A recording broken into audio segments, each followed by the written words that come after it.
So g'day, I'm Scott Poynton and welcome to another video. And in this video, I want to address this question of whether our efforts or your efforts or my efforts, people's efforts, are meaningless. I think there's a lot of concern about that, a lot of worries that if you go out and do something, you try and do something for other people, you try and do something for climate change, for species conservation, for recycling, are those efforts meaningful? Will they make a difference? And I think the fear that they won't, this concept that we are just a small cog in a grand scheme of things, what can my efforts do? What can I achieve? Actually holds people back from actually doing anything. And I think that's a terrible shame, because I believe we'll never know if our efforts are meaningful or meaningless until down the track. And I hope that we will find that they are meaningful. And I wanted to sort of address that question really through the work that I've been doing. I'm coming up to 25 years working in the non-profit space. I started my first non-profit back in 1999 with the Forest Trust, a terrific little organisation that worked with companies to help them take responsible environmental and social action in their raw material sourcing. So, we worked in the palm oil industry, in the furniture industry, in the pulp and paper industry. When I finally stepped aside as CEO of TFT in the end of 2015, we were working in 48 countries and working on about 25 different commodities, really bringing change to some of the largest companies in the world and the way they interacted with people and with nature.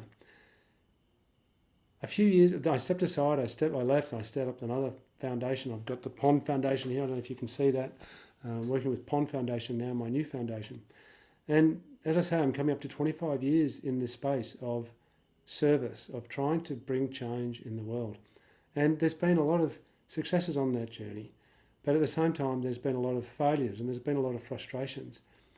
But I do feel somewhat, not uniquely placed, but amongst a few that can look back on such a long period of time and ask myself, really, did the actions, have the things that I've done made a difference in people's lives or to the planet?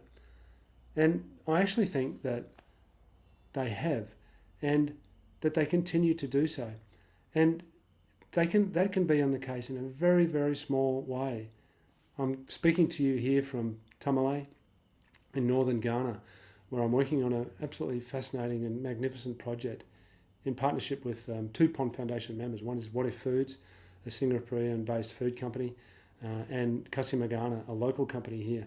And we're working together to build a regenerative supply chain for an amazing little crop that's more or less forgotten here, called the Bambara groundnut. And What If Foods have made this wonderful plant-based milk, planet-based in fact, milk out of the Bambara groundnut. And they're selling it now in markets around the world. And they asked me to come here, and I've done that. I've worked in close partnership now with my counterpart at What If Foods. It's Chris Langwallner and Mashud Fasheni, who's the founder and CEO of Kasimagana, to work with our partner farmers here to build this supply chain for the Bambara groundnut, so the customers the world over can be linked not to destruction and human rights, environmental destruction and human rights abuses, but can be linked to bringing life back to soils and bringing life back to people. We haven't achieved all that yet. Well, not life back to people, bringing life back to communities and livelihoods of the people who are desperately poor here and have been ground down over generations of intensive agricultural practices and being robbed, having their produce robbed and stolen from them by the traditional agricultural sector, so that food can come to tables around the world that's cheap, but cheap and nasty and driving problems like obesity, whereas the farmers here are wafer thin. They live through much of the year in starvation. So that's what I'm doing here. I'm speaking to you from my home office. It's a Sunday evening, getting ready to go out into the field again tomorrow to see some more farmers. So, all of that is the context of which I've been working. And I asked myself this question, well, am I making any difference? And I started to tell you about why I'm here is because every evening I go for an evening walk. And even when I go for an evening walk, there's little kids out there And they call me Meninga, which means white man. And they say, Meninga, hello, hello Meninga. And I always smile back to the children and wave, and they come up and they say, give me 5. They say, push, Meninga, push, and we give them 5, a knuckle like that. They say, give me 5, and we do all that sort of stuff. And, honestly, I feel that in itself is bringing human relationship to these children. These children we're in a town here, so they're not the poorest of the poor, but these kids don't have a lot. And just to be able to interact with someone from another culture and get a smile puts joy in my heart, and I know it puts a smile on the kids' faces. So is that making a difference? Is that making my actions meaningful or meaningless? And people might say, oh yes, but climate change, it's a disaster, we're all going to die anyway. Well, maybe, but we don't know the future. And we can't be sure. We know, I think, that we're in trouble, that bad things are coming, that we are seeing temperature rises that are not what we need. So things are going to get bad. But they're already bad for people all around the world. Here in Africa, I mentioned in a previous video about the changes in the rainfall patterns that are affecting the farmers and their yields. But we fight on. And I'm reminded by a lovely email that was sent to me by one of my colleagues at the Forest Trust, the first non-profit that I founded. And Anne-Marie wrote to me when I was talking about these things. She feels the suffering of the forests and the animals very deeply.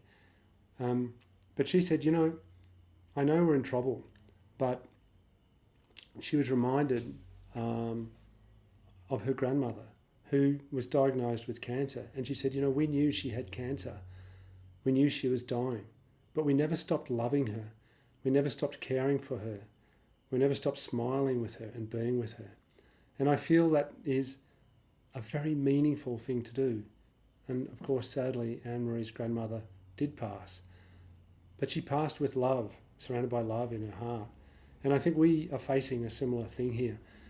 That, of course, the love that was shown to Anne-Marie's grandmother, maybe it didn't change the world, but it changed the world for her, and it changed the world for Anne-Marie and her family, who learned about love and about caring. And I think that's what we can do with our actions. Fundamentally, I think if we can be kind to others, it helps us to be kind to ourselves and to be kind to nature. So I fundamentally believe that our actions are meaningful. They are meaningful. If we smile to a child and bring joy to their heart, we help that child know that there is care and love in the world, and that's a good thing. If we work with farmers and help bring life back to their soils through better practices, that's a good thing. If we do work to protect forests and save the biodiversity and the animals and the plants, the indigenous people, and support the actions of indigenous people who are protecting those forests, then that's a good thing. And I can do that by coming to Tamale and working on a project. I can do that as I did with TFT to save forest areas. I can do that. I've been fortunate enough to be able to do some of that work at scale. I'm privileged to have been able to do that. And not everyone can do that. People living in cities all around the world with not much money, but they can smile at others. They can be kind. They can recycle. They can water a plant. Every small action counts because it rests in our heart and inside us, and it makes us kinder to others. And in a time when the world's going a bit crazy, I believe kindness to others, to ourselves, to other species, to other people, makes a huge impact. So yes, I truly believe that our actions are meaningful. They are not meaningless. I've had the privilege of doing this work for such a long time, and I have seen forests cut down and destroyed, forests that I had worked to protect. It breaks your heart.